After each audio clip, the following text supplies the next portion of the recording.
Okay, now I'm in higher. Hey, we live. We live. Be What's careful.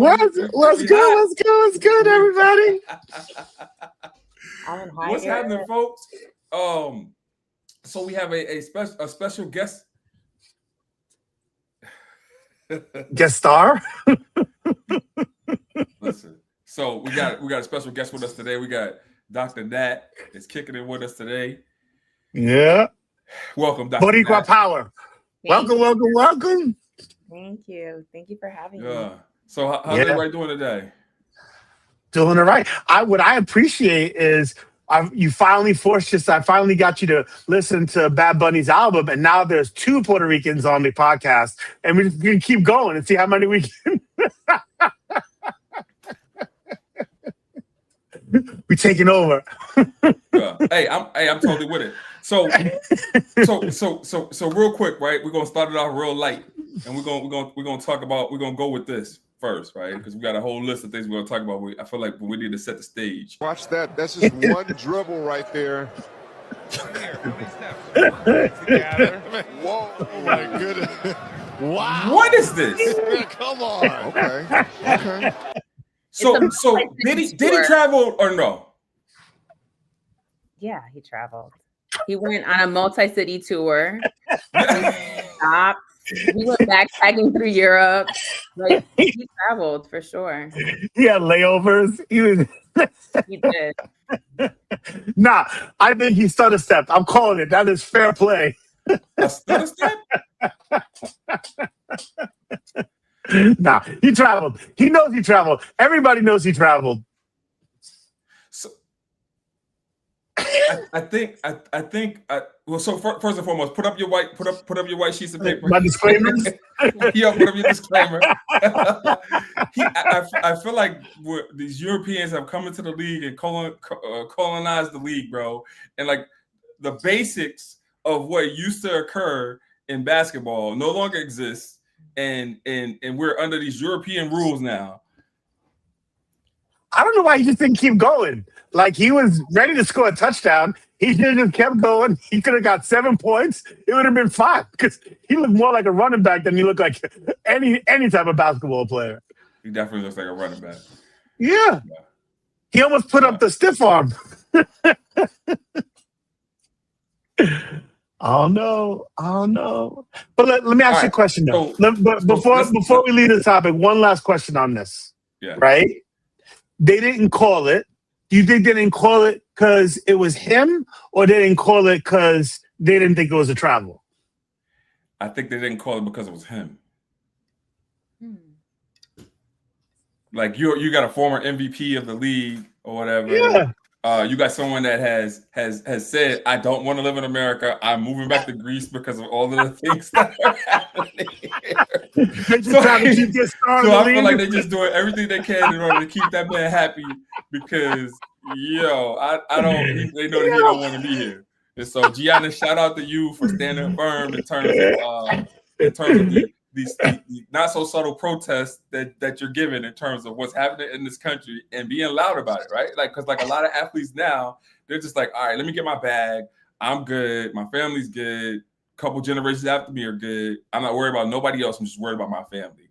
And that's totally different from how athletes showed up in the 70s when athletes were like, you know what, we're going to shut this down because that's what we should be doing, right? Yeah. And there's no collective nowadays. It's just one person looking after themselves, and that's crazy. Mm-hmm.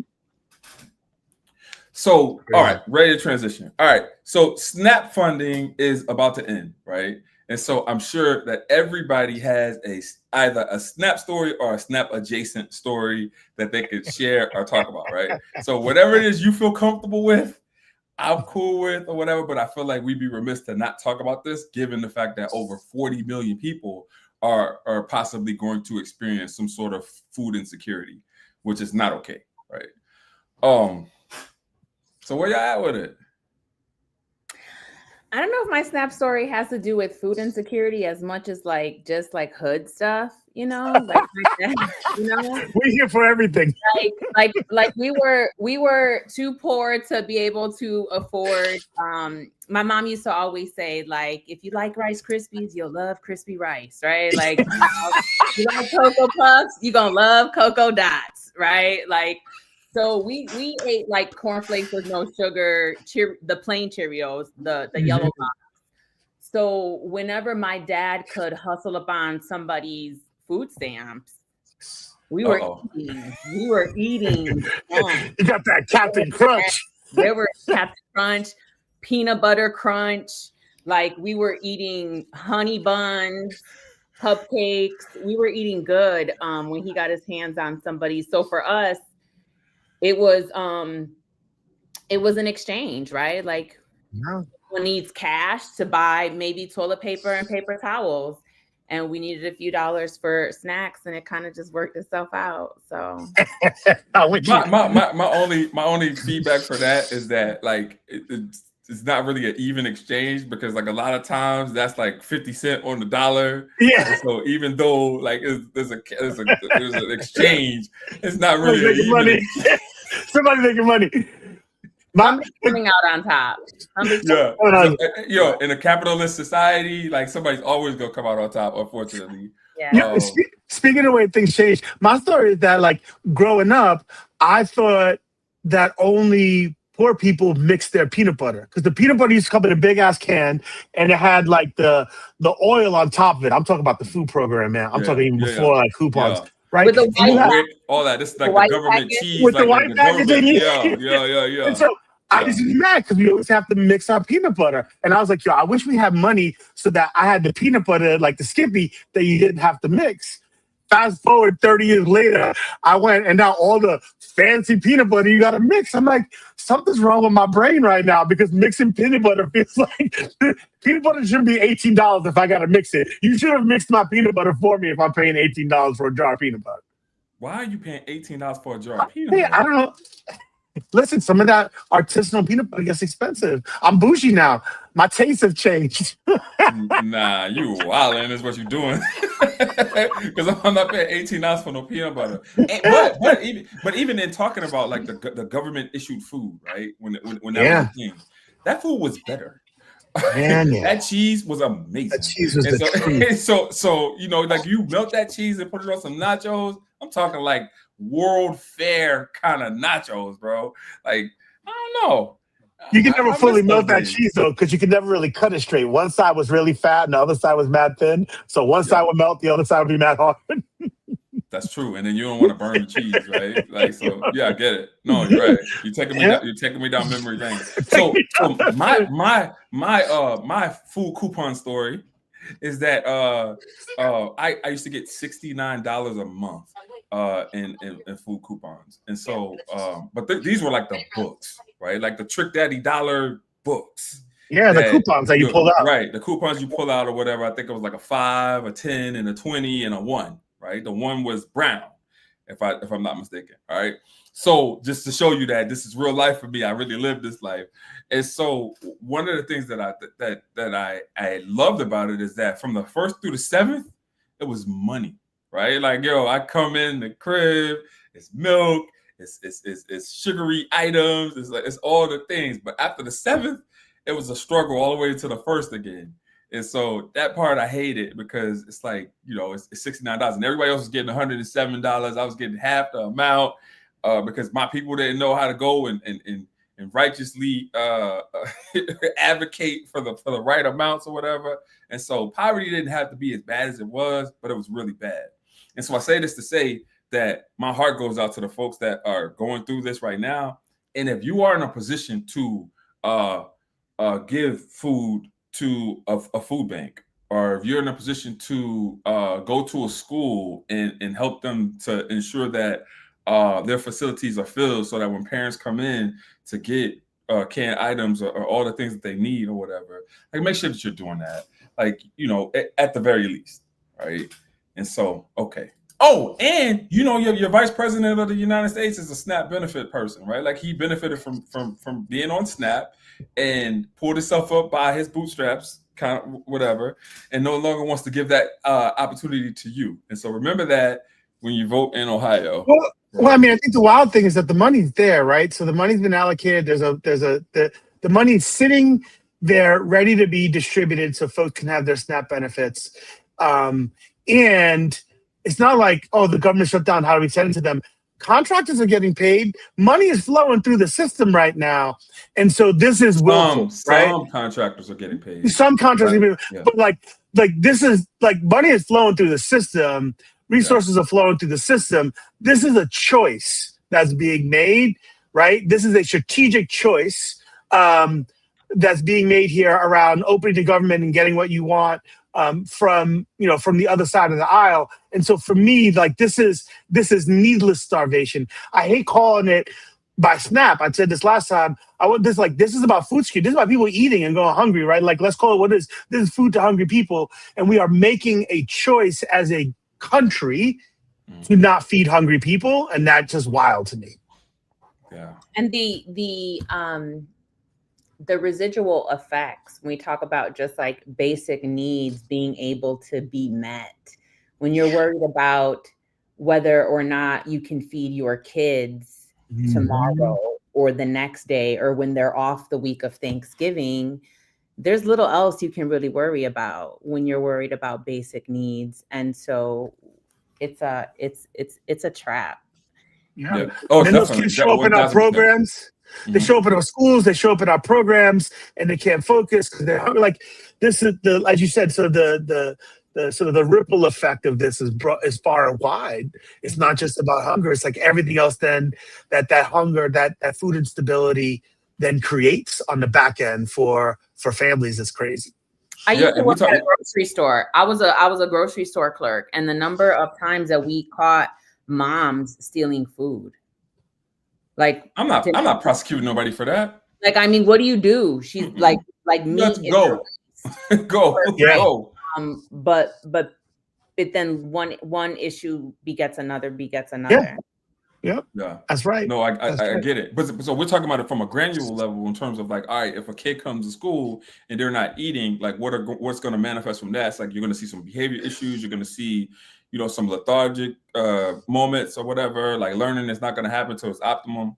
But then as we move up in life and we start looking at like things that can happen when adults are hungry, like listen, it could get real dangerous out here when adults are hungry and they're getting at how they live, right? So like those are some things that might need to be taken into account. And then you keep going on senior citizens having to make like significant choices between food and medicine. And like, this goes the whole way, right? And it's going to hurt our most vulnerable populations first. It always does. Yeah, exactly. Always. Obesity, diabetes, heart, cholesterol, all of the issues. When we're even talking about people leveraging food banks, we have food banks that were overwhelmed, especially post-pandemic, will be even more overwhelmed now. We all know, when we get food that comes from a food pantry, we're not getting necessarily fresh vegetables, fresh food. We're really getting food that has a lot of salt, a lot of preservatives. So again, like the long-term impact on communities and their health is real. Yeah, but they're trying to kill us off anyway. So this is just another way. But even if you think about this from a like, all right, I'm gonna put on my, my Republican hat for a second, right? Like old school Republicans used to care about like the economy and driving the economy and feeding the tax base, right? It was all about economic growth and GDP growth. Like, what do you think this is going to do to those things? Right? Like you have people who are hungry, who aren't productive. You have people who have to make key choices. Food was already really expensive with the benefits. Now without the benefits, like there's like, this doesn't create the economic stimulus in the economy that like you would want as a quote unquote traditional Republican. And so like this is both wrong in the short term and from a humanitarian perspective. It is wrong from an economic sort of growth perspective. It's just wrong on so many levels. It's hard. Like it really is just a chip for a game of chess. The worst game of chess we could be playing. Worst game of chess ever. Like, I'd rather checkers. All right. So, all right. So next up, right? Trigger warning for people that are watching this, right? Trigger warning, trigger warning, trigger warning. Yeah. This chilling video showing a Baltimore police officer trying to run down a man. This is in Baltimore City's Park Heights neighborhood, happening around 5 p.m. on Tuesday, yesterday evening. Now, I spoke with the man behind the camera. I also spoke with the man who was being chased by that officer and was actually hit at one point, is what he tells me. They both tell me they were approached by that officer while on Wiley Avenue there in the Park Heights neighborhood, that officer asking them to move. It's getting a little hot. Guys. I need you guys to take a lap. You know, Captain Major getting a little hot right now. I appreciate it. So when I think about this, right, like I think about community policing and how important it is for police to build rapport with people in the community, right? Because like there's some neighborhoods that you can go into where cops have amazing relationships with the constituents or whatever, and they can be like, "Hey, I need you guys to take a walk," and there'll be no pushback. It'll be like, "Yo, all right, officer, I got you," and I'm gonna move, right? I'm gonna leave. That wasn't this. Right. And given everything that happened in Baltimore with Freddie Gray and like all the things, all the recurring themes that occurs between police and marginalized communities, how do we better this? Like I'm trying to come at it from a solution-oriented approach rather than just thinking about from the badness. I think we better this by starting with truth in this reporting, because what is not shown in that reporting is two things. One is the beginning of the, like, just after, like, y'all need to move along, those two individuals started to walk away. He got in his car, floored it. I mean, at a really high rate of speed. Before they got on the grass, it was on the street. And that part of the video is scary because had he actually hit that individual, that person would be dead because of the way that car was floored.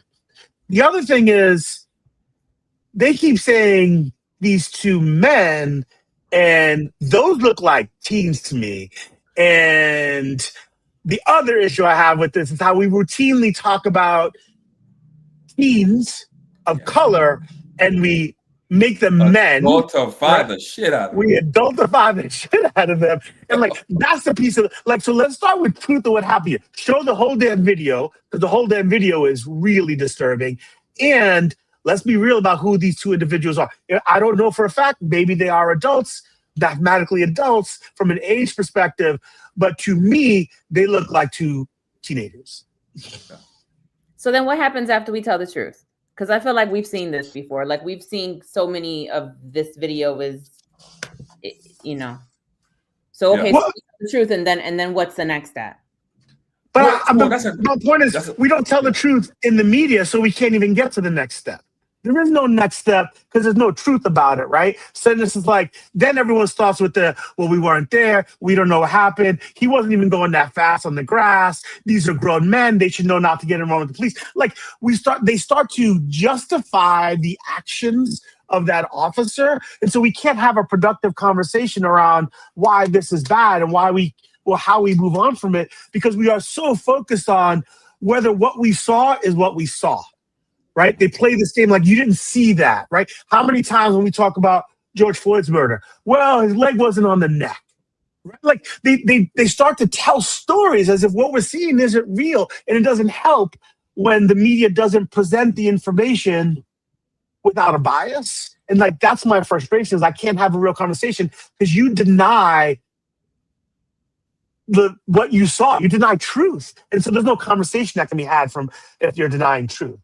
Well, so that's my point. And then also to kind of piggyback off of that is that pre-cell phone era, right? Like, we didn't have anything, right? We just had word of mouth or whatever, my word against your word. And so a lot of these cops were like walking free based off of their word and them being a police officer versus someone that may have been run up in the system or whatever, and like, being looked at in terms of being a criminal as opposed to being a citizen, right? And even in instances in which there were upstanding citizens, it's still a cop's word versus your word. So like, in this instance, I'm grateful at the fact that the person, Slick Brown, I think his name is, shout out to him for like having the courage to take out his cell phone and capture this, right? Because had he not captured this, we wouldn't even be having this conversation right now to even think about change that could occur in these communities.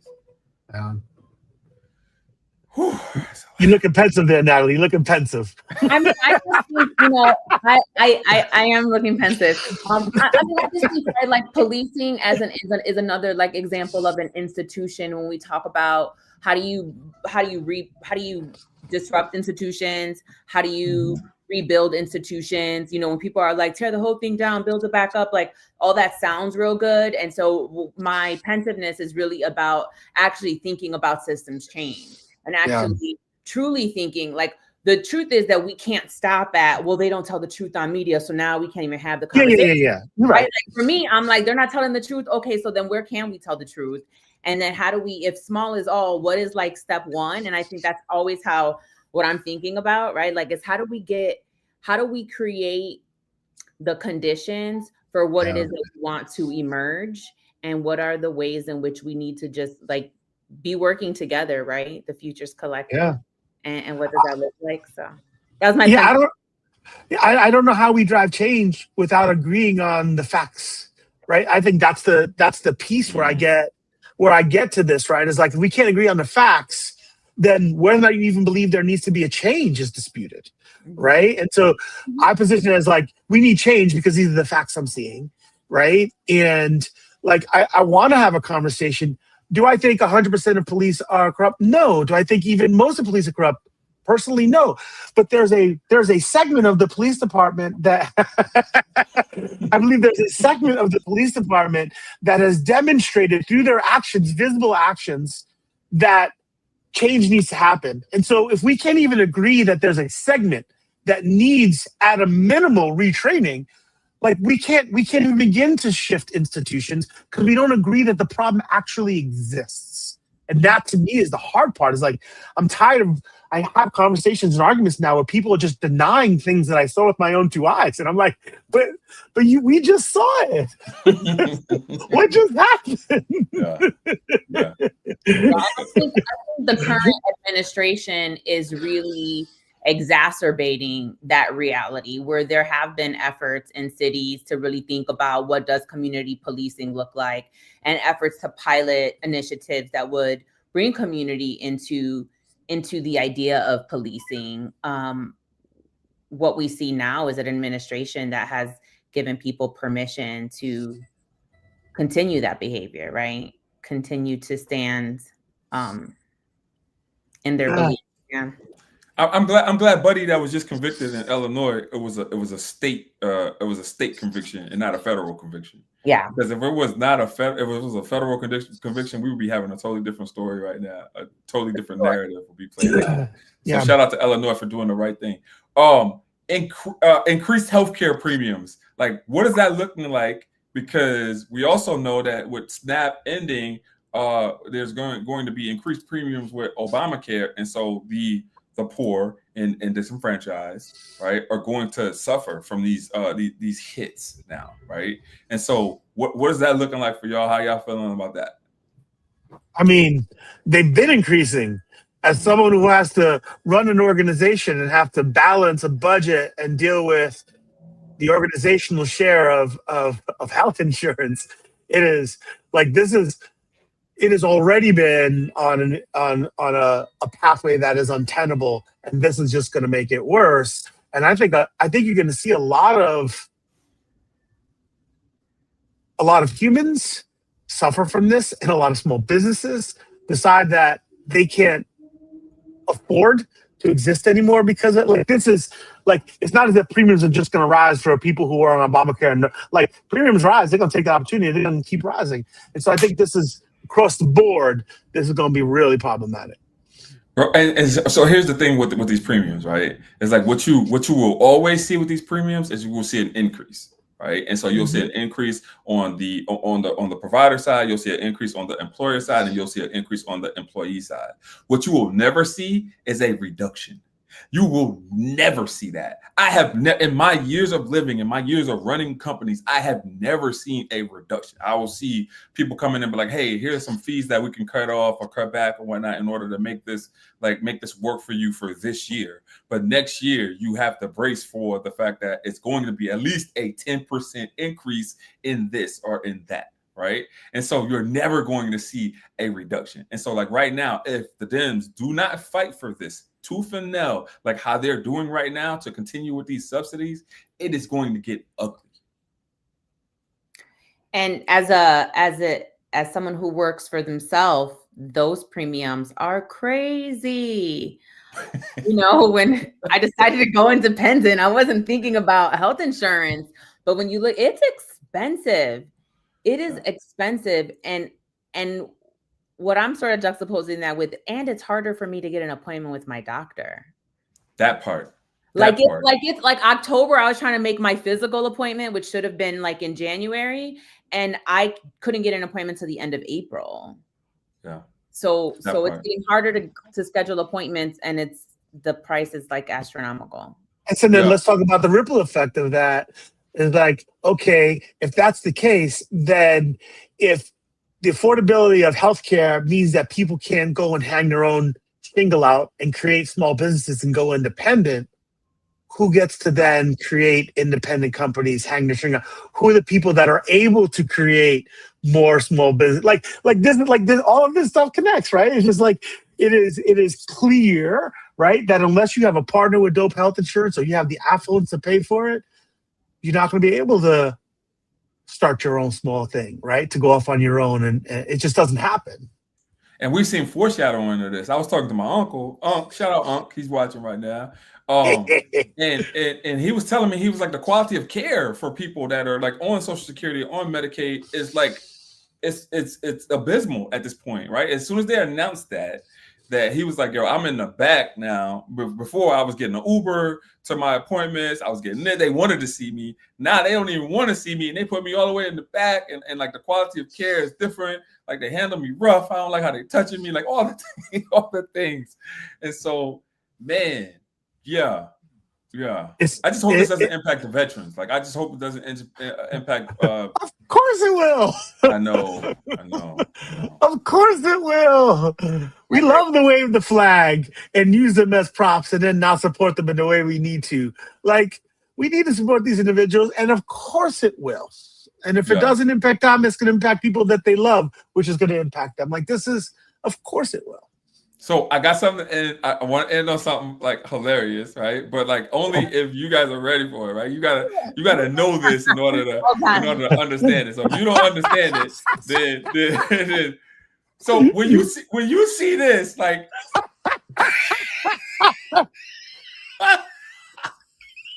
first of all, this is the second time this month you sent me something like this, but didn't you send me a Spur Halloween on the Mets Stadium too? Yes. So we're gonna have conversations.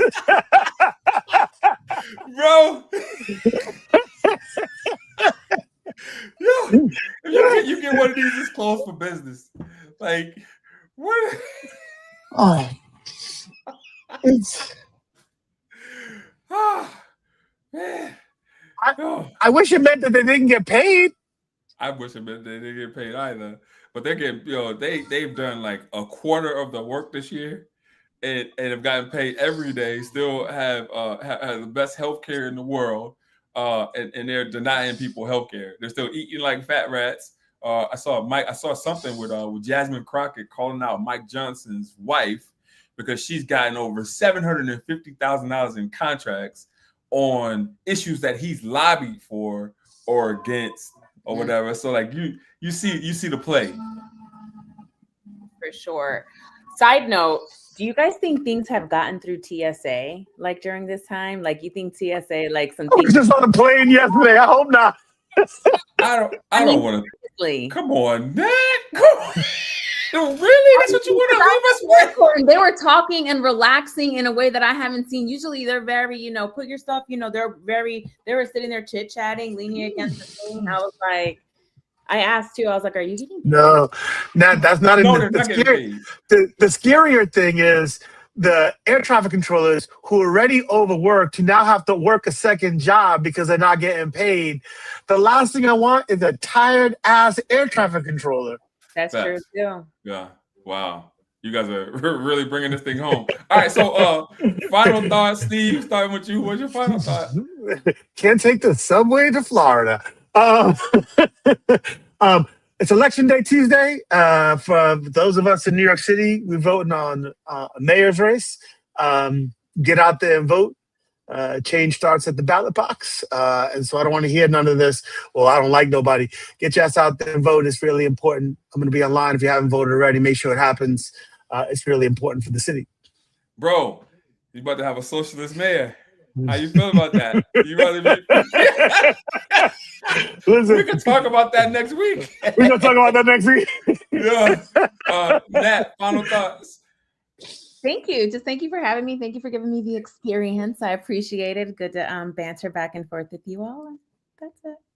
It's great having you. Yeah. Hey, you invited back next week if you want to come. Yeah. I love to talk shop with you guys. I'm like, I need to be prepared with a couple of clips that I want you all to watch and respond. To watch and look at. We always need content. Content is king. So my final thought is based on Venezuela and the Caribbean Sea, right? And so what I want to say is this: leave those people alone, right? Like, you have not even verified if drugs are coming out of those places. You haven't provided the American people with the proof that we need in order for you to want to bomb people and do all the things, right? If we're talking America first, this ain't America first, right? And so I want to see some justice. I want to see Congress people have some spines in order to protect the United States and disallow us from going into stupid ass wars so people can get killed and people can get drafted and do all those things. I'm sick of it. And so that's where I'm at. Before we go, just one last thing. Oh yeah, I want to say one thing too. People of Jamaica, don't sell your land no matter how much they offer you for it. It's your land. Don't give away your land. It is your land, no matter how much they pay for you. My heart goes out to you. My prayers go out to you. We send you money. Send you a need. Do not sell your land, no matter how much they offer you for it. Bro, and I posted something on Threads earlier about missionaries, right? And like missionaries that go into places without having like a pure heart or whatever, and they're already there, bro. They're already there, like vultures, like, and it's disgusting, man. Nat, you wanted to say one more thing? I just really feel like I wasn't prepared for my final word, but then y'all gave a final word, so I feel like I got to give a real final word that would be my final word. Go hard. As much as we talk about changing systems, whether talking about policing, schooling, education, government, healthcare, all of those systems that we endeavor to shift, if we're not willing to hold a mirror to ourselves and change the system that is ourselves and how we show up in the world and what we're about, then we're setting ourselves up for failure. So it all starts with us, small as all. That's it. Yo, I would even produce your podcast. Like, I would definitely produce it. I gotta stop playing games because I'm making myself so vulnerable by saying, like, I really feel like God wants me to talk and like say some of the things that are just in me in the world and pull it out of other people. And it's nerve-wracking when you grow up and people are like, oh, you're too this, you're too much, you're too bossy, you're too loud, you think you know everything. So I'm overcoming a lot of those things to be able to just like speak my truth. So I appreciate it. That means a lot. Never too much, never too much, never too much. Get in there. All right. We'll see y'all next week. Peace. Bye.